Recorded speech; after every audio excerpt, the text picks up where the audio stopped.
So I guess all of you, just your thoughts, things that went right, things that went wrong. What did you learn? You get the win, so you feel good about that. So Jesse, start with you. Man, well, I mean, the number one is always an important one. It's big. We just showered coach in the locker room. His first win.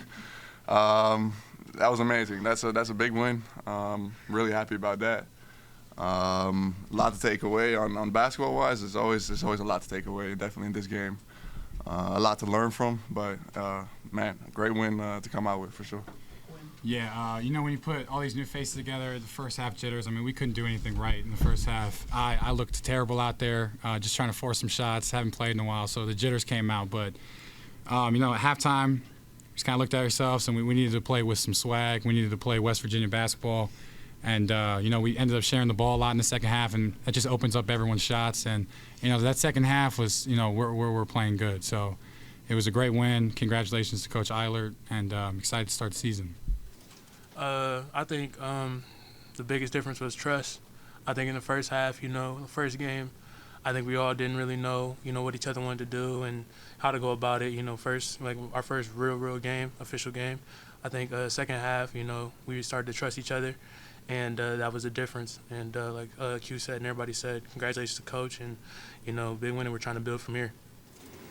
Quinn, obviously when some shots aren't falling, you try to drive it, create some things in the lane and get there. And I guess you were thinking of that when you were saying forcing a little bit, though. But when you have that building with you on that, do you think about, hey, I'm going to pull up, I'm going to take this shot, or, I'm going to take this mid-range, or I'm going to take that jumper?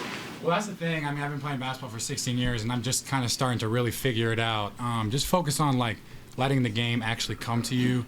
My whole college career, I've kind of, I've been a freshman, sophomore in some locker rooms where I played spot minutes where I'm like, I'm in here for 6 minutes and I got to make something happen. I got to create something. Now with the different role, I just got to understand that, my teammates are great basketball players, and, they're going to give me the ball when the time is right. So in the second half, just kind of let the game come to me. And, like I said, there's basketball gods out there. I mean, you play basketball the right way, they'll reward you with made shots. Felt like we were getting hacked a little bit in the first half, shot a lot of free throws, so it was good to see the ball go in a couple times. But throughout the field, field goal made shots. The second half was really good for us. Seth, you closed the last 14 minutes of the first half. You guys didn't have a made basket, and then 9 seconds into the second half, you hit a three. Is there anything mentally you can do to just flush everything that happens in the first half? Because that's a pretty quick start turnaround from going the final 14-plus minutes without a made basket. We got in the locker room, and everything was positive. We just tried to uplift each other. From the first guy to the last guy, we just talked each other up, like it's going to fall, it's going to change. And that was our mindset coming out, that, our shots didn't fall in the first half, but they're going to fall, especially if we play the right way and get the right looks. Well, three of you guys, I'm just kind of curious, during that drought and the first, what goes through your minds in a situation? I mean, when shots are just hitting off the rim and... I don't want to sound the wrong way. It's almost borderline hilarious. Like, we got to look at each other and be like, man, we came in the halftime, we're like, we're going to set a world record, for field goal percentage. Like, it's not going to happen in the second half. Like, it's law of percentages. We've practiced too hard. We just need to play our game. I mean, when Seth is in an open gym by himself, you know what I'm saying? Like, we've been playing basketball for so long that we trust these guys, you know what I'm saying? In practice, Seth will blow it up, hit 10 threes in a row. Jesse, he never plays bad in my eyes, but yeah, we just it's almost funny. Like, we're looking at each other like, guys, nothing's falling for us. We can't catch a break, but don't worry, because when we get into halftime, we're going to flush it out, and then, the second half, we're ready to go. Jesse, you came out in the second half before it even started, trying to kind of inject some energy into the building. What was that about? What made you do it? And it seemed to have a positive effect. I mean, I just had a crowd, ready to just, go crazy kind of. So, I mean, I don't know. I don't even know what I did exactly. Just, did He's some, feeling it. We gotta look at it. Yeah, you just feel it, and then, especially with this crowd, they're really, like I said, they love it here, and they're just ready to go crazy at any point and support you till the end. So just try to get them involved a little bit out there. But yeah, that's. I think we should make that a thing from now on, second half. Just get it going. Come on, my special place. The fans are amazing here. Having our first game, yeah.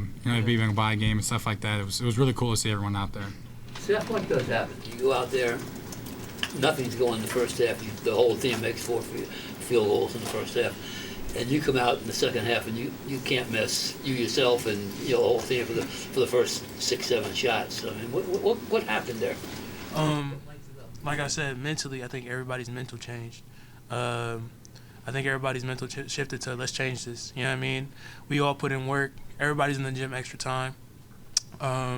Everybody's, you know what I'm saying, getting their work in. Everybody's working together. So I think it was all just a mindset of let's change this. We know we trust each other. We put in the work.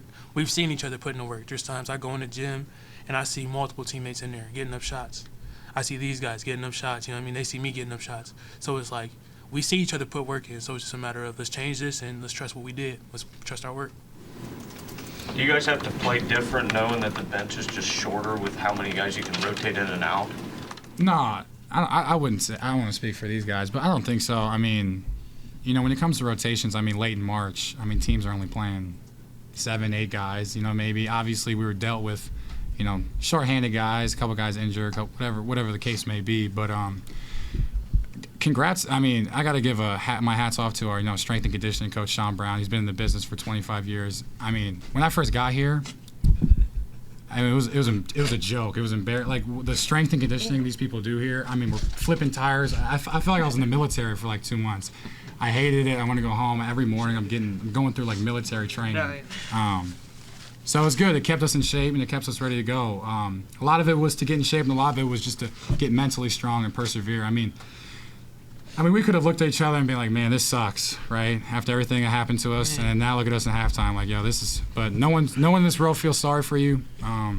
So it was important for us to come out and really, you know, bring out some of that mental stuff, you know, that mental strong attitude we have. Jesse, a double for you tonight, but it was kind of a situation where double team, triple teams every time you would catch it in the post. Can you just kind of take us through your night where you were still able to make an impact, but it wasn't like you had to, you know, take 18 shots to do it, though? I mean, yeah, definitely. I mean, at that point, it's just you know, your role condenses to finding the rest of the guys, you know, and I'm still going to try to get open, try to be a threat, you know, because that's one of the things I try to be on this team. They got to come to me, and then if they do double team or triple team or whatever, I mean, it's just, you know, take it out. There's Q, there's Seth. I think that was the first shot in the second half. He just drained it, easy bucket. So you just got to adapt your play a little bit. And if you got teammates like this, it's easy, you know. Yeah. did you find, or did you think that you had to work a little bit harder as you know, in the second half especially, you know, to get that open position and to, you know, to get a couple looks? Yeah, I gotta say he did a really good job. Number 5 did a great job. It's just, you know, making it hard to catch, and especially making it hard to just take that one-on-one. And then when the double team came, I mean, they're still going to be a open player. So, but it makes it harder for sure when he's playing good defense like that, trying to keep you out of the paint or getting up easy shots. It definitely takes some more energy and some more going around to get the plays you want to get. But yeah. And then Seth, since you and Kobe are obviously great friends, him getting the start tonight at point guard, you know, a few weeks ago wasn't expected, so he's kind of thrust in. Just, you know, what he's gone through to get ready, and then, you know, just what you saw from him tonight. I know he's putting a lot of work. I've been with him those late nights in the gym, early mornings.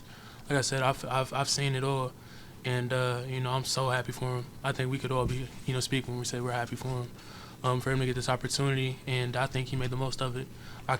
That's like my brother. I can't help but be proud of him. Was he nervous? I mean, what was? Nah. Okay. Nah. For all of you, Ofri, it seems like an energy guy. Is that what he provides you right now? Jesse? Energy, some way he provides poise, which is crazy for Kinda a freshman. crazy. Yeah. It's crazy. Like he's really like he's a veteran in a freshman body at this point. Like he just knows what to do in some situations, and when you're getting the team together for a huddle and you're talking it up, he might just, you know, throw something out there. You're like, yeah, you know, you're damn right. Like that's an important thing, you know, and that's something you don't really get from freshmen a lot. So he brings energy, but a lot of his poise too. Yeah, for a kid who the first 3 weeks he was here didn't say a word, and now he's calling for ISOs in the post, and he's like, "Hey, bring it in, guys!" Like, and I love it. Like, I love it, and I'm like, Ofri, like, I mean, a kid, you know, he's 18 years old. He'll play the whole season at 18. It's we've got incredibly lucky to have Ofri on our team. Yeah, definitely. You know, you go in at halftime, and he's one of the main guys saying, like, shots are going to fall. Like, we're going to be fine. We're going to be fine. Keep your head up. Keep your head up, you know what I mean? He's like, we know we played bad, and, you know what I mean, we're down 6. Like, he's the one talking. So, you know, that's great to see. And, like Q said, we're just blessed to have him. We got lucky. Seth, like they were saying earlier, the way you started the second half, you know, didn't miss any shots, and I think you had all 11 points in like the first 7 or 8 minutes of the second half. Is there a way, I don't know if this is an answerable question, but is there a way to get that for 40 minutes as opposed to just that early, you know, streaky kind of thing? Naturally, you know, you naturally want to erase that first half. Like, that's one of those rare occasions. So naturally, the goal is to be consistent with that for 40 minutes. You know, but I was just glad I could provide what I provided in the time being, and I'm glad they trusted me to do that as well. Okay, gentlemen, that's all we have time for. Appreciate it.